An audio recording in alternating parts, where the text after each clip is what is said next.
50 টাকার মধ্যে কি একটি প্ল্যান্টেড সেটআপ করা সম্ভব? আজকের ভিডিওতে আপনাদের দেখাবো কিভাবে 50 টাকার মধ্যে একটি প্রপার প্ল্যান্টেড সেটআপ তৈরি করা যায়। প্রথমে প্রয়োজন হবে একটি ট্যাঙ্কের। যেহেতু এটি 50 টাকার একটি প্ল্যান্টেড সেটআপ, তাই আমি ট্যাঙ্ক হিসেবে কাচের জারটি ব্যবহার করব। এটি আমি 0 টাকায় পেয়েছি।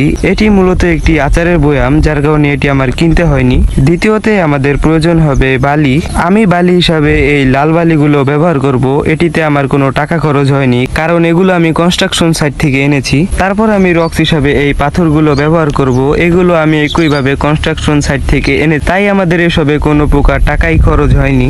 কিছুদিন আগে আমি একটি ভিডিওতে দেখিয়েছিলাম যে আমি আমার ট্যাঙ্কের জন্য কিছু গাছ সংগ্রহ করেছিলাম। সেখান থেকে আমি 2টি গাছ এবং একটি হর্নওয়ার্ড ভেঙে নিয়ে আসি। এরপরেই আমি শুরু করি ট্যাঙ্ক তৈরির কাজ। প্রথমে বয়ামের ভিতরে আমি কিছুটা পরিমাণ বালি দিয়ে একটি লেয়ার তৈরি করে নেই। এরপর একটি কাঠি দিয়ে বালিগুলোকে সমান করে দেই। কিছু পরিমাণ পানি দেই যাতে বালিগুলো চাপ খেয়ে নিচের ফাঁকা অংশ পূরণ হয়ে যায়। এরপর ট্যাঙ্কের ভিতর কিছু পাথর দিয়ে ডেকোরেশন করে দেই। একটি চিমটা দিয়ে আমি গাছগুলোকে সুন্দরভাবে লাগিয়ে দেই। আমি আমার মাছের ট্যাঙ্ক থেকে পুরাতন পানি দেই। আপনারা কেউ সরাসরি নতুন পানি দিবেন না। নতুন পানিতে কিছু ক্ষতিকারক ব্যাকটেরিয়া থাকে, যার ফলে মাছ মারা যেতে পারে। তাই চেষ্টা করবেন পানি ট্যাঙ্কে দেওয়ার পূর্বে কিছুদিন জমিয়ে রাখার। পানি দিয়ে ট্যাঙ্কটা ভরার পর দেখতে কত সুন্দর লাগছে, মাশাআল্লাহ। এরপর একটি সিরামিক রিং দিয়ে কিছুটা সময় রেখে দেই পানি পরিষ্কার হওয়ার জন্য। কিছুক্ষণ পরে আমি আমার ছাদের ট্যাঙ্ক থেকে 2টা মেল গাপি নিয়ে আসি। দেখুন মাছগুলোকে ছাড়ার পর কত সুন্দর লাগছে, মাশাআল্লাহ। তো এরকম আরো ভিডিও পেতে আমাদের চ্যানেলটি সাবস্ক্রাইব করে দিবেন। এই ট্যাঙ্ক সেটআপটির মতো আপনারাও একটি সুন্দর ছোট অ্যাকুয়ারিয়াম তৈরি করতে পারবেন,